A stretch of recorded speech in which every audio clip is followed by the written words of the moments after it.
Morning guys, if you've got one of these, you need to watch this video. Stay tuned. The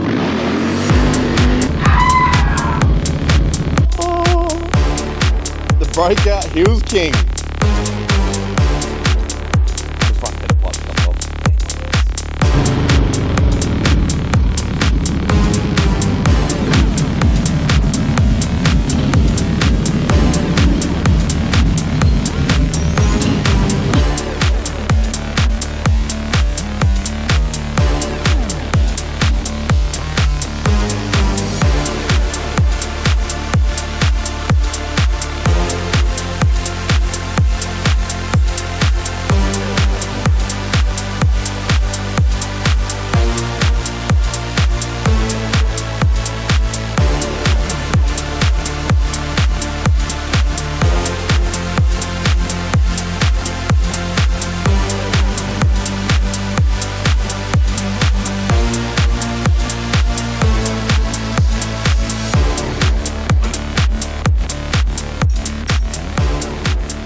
We've just got here now. We'll go see what Shane's doing. I think he's a bit busy at the moment, but let's go razz him up.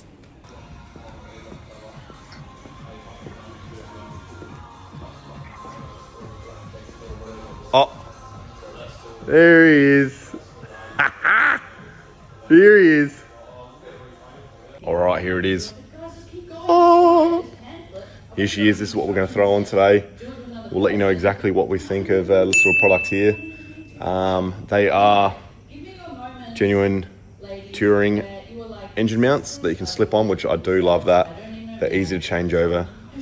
And right now I'm burning through engine mounts pretty much, let's just call it every 8,000, 10,000 Ks. And they're getting quite expensive. Yes, this is not cheap, but they last a lot longer. So hopefully get 40 to 30,000 out of that at least, and just swap the ends off and bing, bang, boom. So we've got her on the operating table. What we're removing, that little jigger there. It's got side movement, up and down movement extensively. So we'll see what the new mount does, and we'll get that on. We're going to do a couple other things while we're here. We'll do primary, gearbox, and engine oil filter, because it is due while we're here, and may put one of them on. And yeah, give you guys an idea of what we feel of the new one. I have ridden with the new mount, but we'll see what it's like on this and set it up and walk you through how we're going to do that. Shane, what are your thoughts? What do you think of this thing before we fitted it? I like it. You've been around for a while. You've seen these things. I've done a couple of things. What are we thinking? It's very nicely made. It's all machined. It's heavy. It's got to be strong. I just think this is such an improvement over the single point front isolator. Yeah.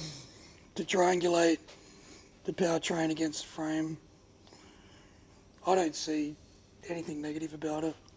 Do you think we're going to eliminate some Dyna Wobble, as they call it? Oh, it has to. It will. I know it does. Yeah. But I think the odd time when I'm behind you and we're accelerating and I see yours just do that. And that's been getting worse, I feel. That's my second engine mount. Yeah, right. One when we first bought it, when I first got it, and then one that me and you did in the shed.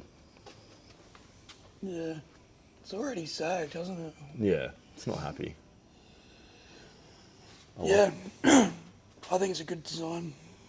I like it. And I've fitted them to other bikes, and yeah, there's no negatives to it.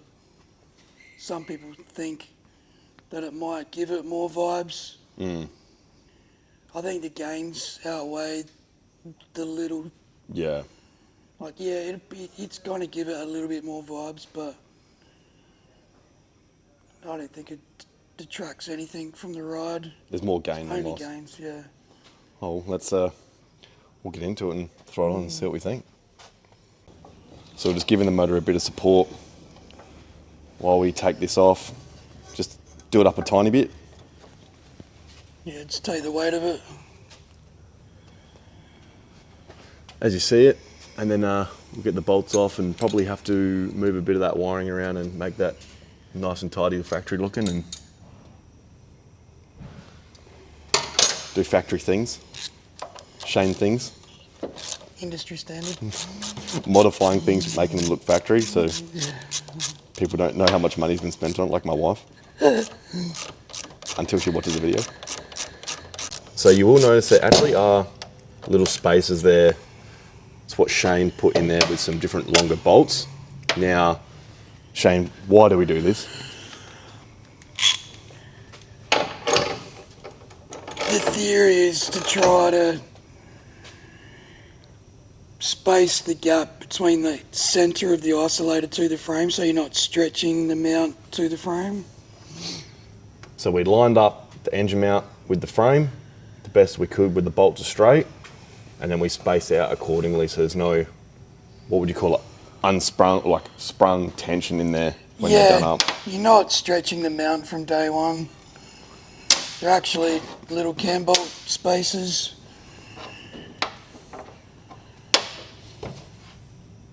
That's what we got there. And I reckon the... So if we like let the motor back down so you can see the bolt doesn't line up anymore. And if we just did it up there, it'd be sucking that mount out, which is, I mean, it didn't really help it in its longevity. No, it's a theory. In practice, did it really help? Is it a rider fault? Yeah, we've overpowered the front motor. The old dinosaur's making too much power. So Shane, can you help me understand why the front discs look the way they do? It's funny, they look almost the same as mine. Oh.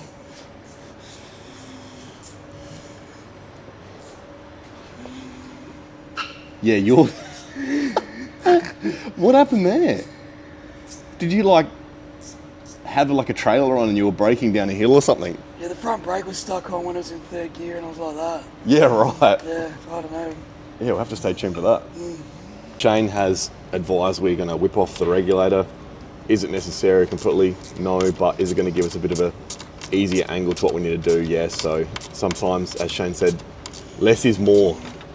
So we're going to whip that off. More is less. More work now, less drama. Oh, I got it wrong way around, sorry. Yeah. This is why Shane's holding that tool and I'm holding the camera.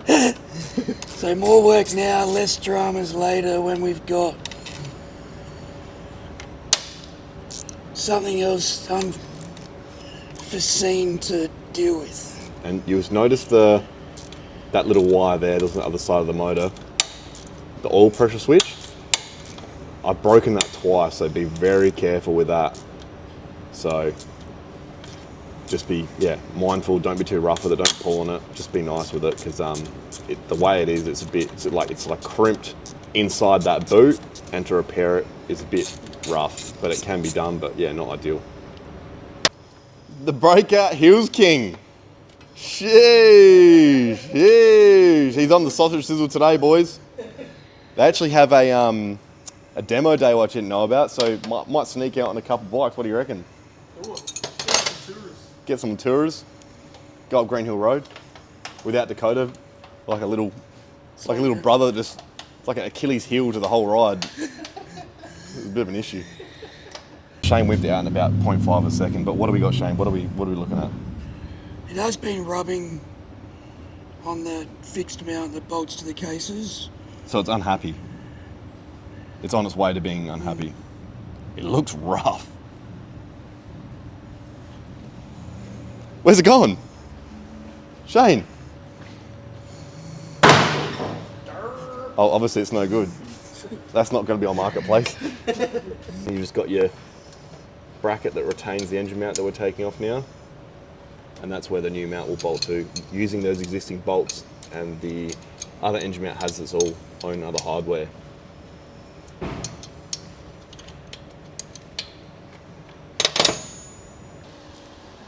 That's one big gaping hole. You just look back at it after. Shane just linished up the bolts, keeping it fresh. Again, what I like to call factory look. Shane, the engine mount's not on there yet. chasing the threads out. So when we do them up, they don't bend or Yeah, go the wrong way. You just don't get a false torque. Shit. It's little things. This is the real deal Holyfield, man. This is why we come here. Could you do this in your shed on the side stand? Fuck, it'd be a struggle. I could. Okay, well, if we're going to recommend... Could you? Yes. Okay, all right.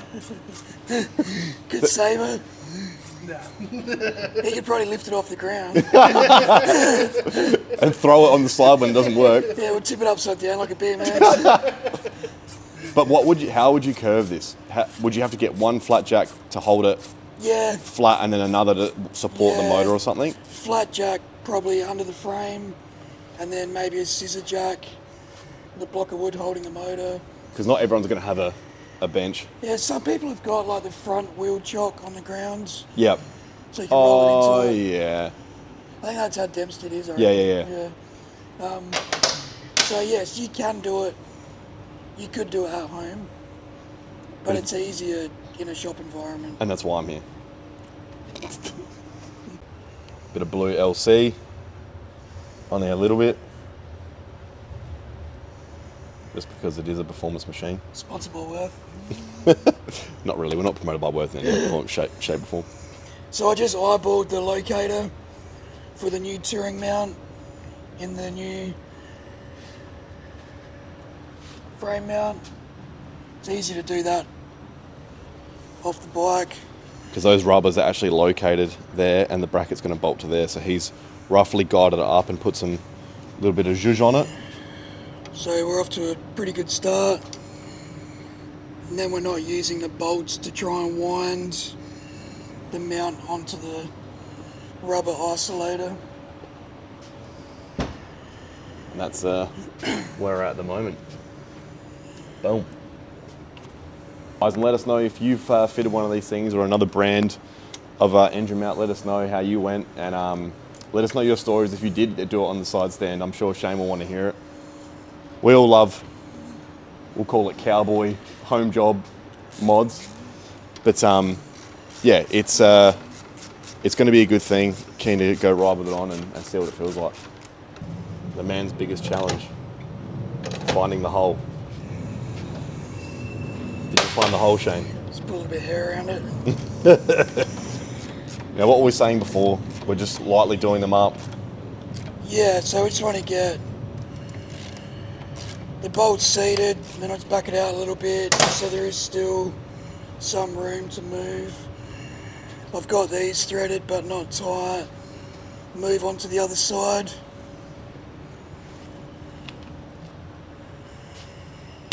If all goes well,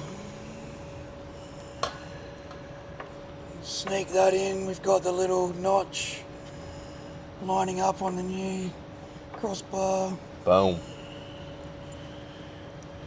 We've done this before almost. Have you fitted one of these brand ones yet? Not this brand, I've fitted a Chopper House brand. It's very similar, pretty much the same. Yeah. Same design. So depending on your exhaust, because I reckon if we had, for example, the SP Concepts exhaust, that exhaust sweeps back a bit, but you actually can't get that bolt in with the TBR on because it steps forward too far, as you can see. So you just need to make sure that bolt goes on first. You'll work it out if you don't anyway. Pretty easy. All in all, out of 10, Shane, level of complexity for this mod. Oh. I think 10 out of 10 for design, execution, fitting it, 5 or 6. There you go. Not hard. Just take the time, do the prep. Bit of forethought before you're doing, plan the job out. And having a jack and the bike on a bench just makes this part a little bit easier to cut. Shane's bit the bullet. The front header pipe's coming off. Eating my words.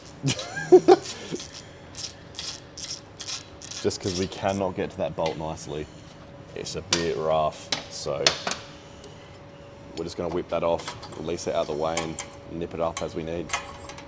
So we are on the home stretch now, just finding happy spots for the wiring. So far, it's basically in the factory spot, which is nice. The word factory just comes back into this again. But only thing you got to be mindful of, which we don't know yet, is how far, I wonder if I can get the camera in there, that drops down in the factory spot, but I don't think that'll be an issue. It's not going to sag to that extent. We're only talking, 20 mil, even then, that should be fine. Over time, but that'll take a long time, so it's probably the only thing we've kind of encountered so far, Shane. Dielectric grease, electrical connections. In case we do any water crossings. Yeah, it's just future-proofing it as well. Is it the front of the bike and probably arguably the most volatile spot off the front wheel, flicking water over everything? And that's still the original reg. Right, should we put a reg on it? It's charging fine, we don't need to. Are you surprised it is? No, it's the bikes that don't get ridden that have more problems. Like they sit around, they get washed, don't get ridden, they get washed again, Yeah. don't get ridden. This one definitely needs a wash and gets ridden. All right. I think it looks pretty factory. We've gained here, but I guess the true telltale will be the test ride. Looking mint. Looks good. There is a bit of an opening there, but I think that's all right. We'll get some little plugs for that.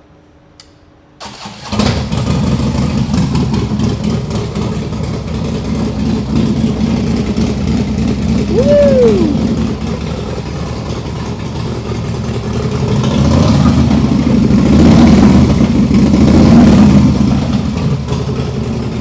So we've just given her a service, and we've just importantly changed the tyre because it was nearly non-road legal, and we checked these.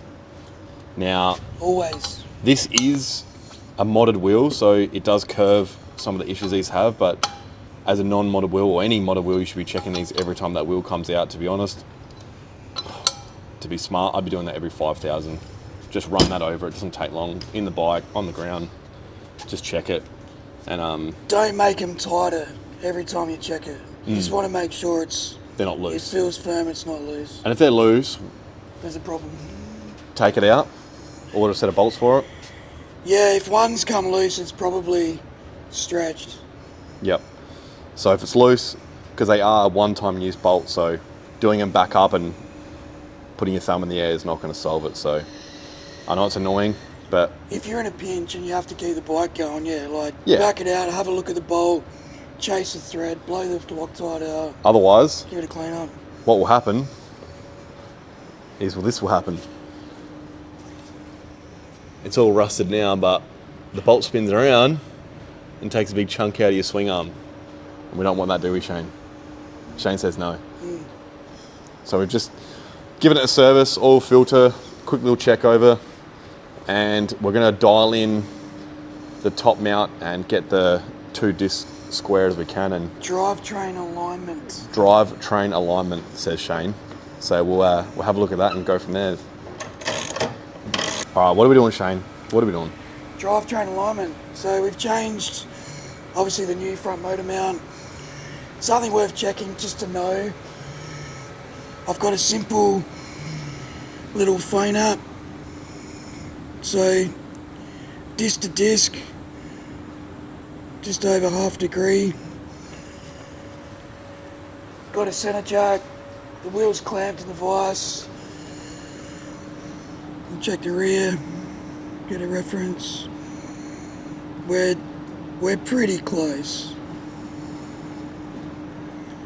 And So if that was out, if that was like this, if we saw, 1 or 2 degrees, we would want to correct that. And we can do that with the top motor mount link. There's a threaded tie bar. yep. So we've got brand new motor mounts on. They will settle in.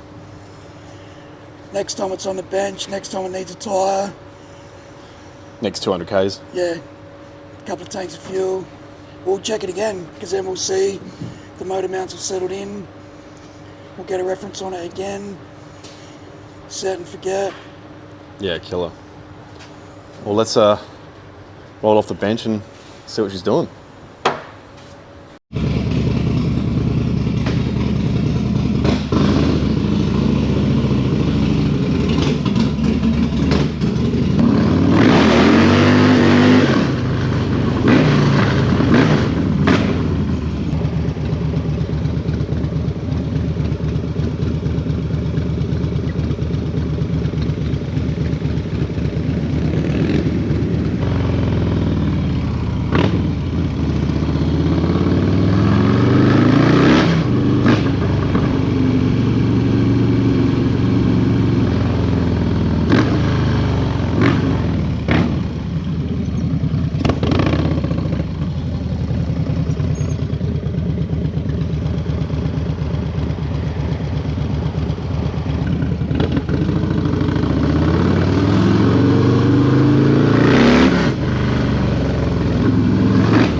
Feels a lot more responsive off the throttle, like less jumping. Yeah.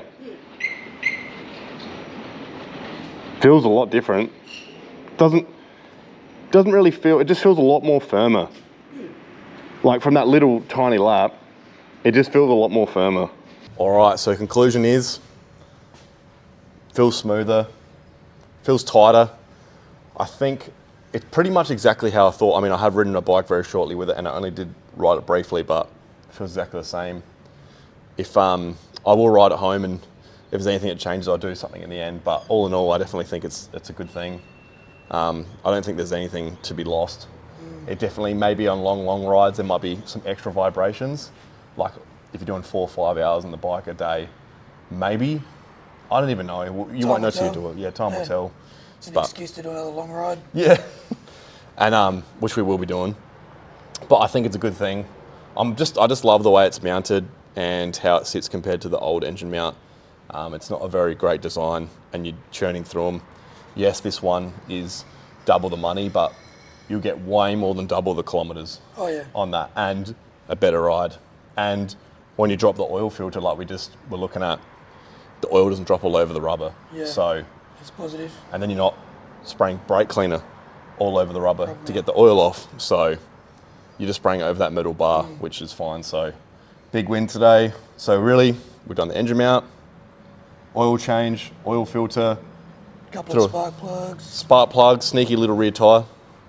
That one wasn't completely planned how good I scored out of that one, but the Unicorn 591. The Unicorn, the slippery one. And quick little check over, and she's good for a long time yet. And we've got a couple of things we'll do to her over a winter. Not crazy essential, but that front engine mount and the service was definitely essential, and the tyre. So I'm pretty happy with it. Shane, left-handed handshake. Thank you again. The guys have looked after me down here. We've knocked this out on Saturday, and all in all, fitment time, just if we did the engine mount, what? Oh, it's easily under an hour. Like, yeah. And depending on the pipe you've got, even though I was confident I could get it in without, I did have to just make a little adjustment. we made it work. Yeah, it's a part of the job. Yeah. Just and if you had deal with it, move on. If you had an SP concept pipe, that one sweeps back a lot further straight away. Yeah, different pipes, different bends. Yeah, it would have been completely other way. So that's just relevant to my exhaust. But guys, if you've got one of these engine mounts or something similar, let us know your thoughts. But so far, we're stoked with it, and we thank you for watching, and thanks Harley-Heaven again, and until next time. See you boys.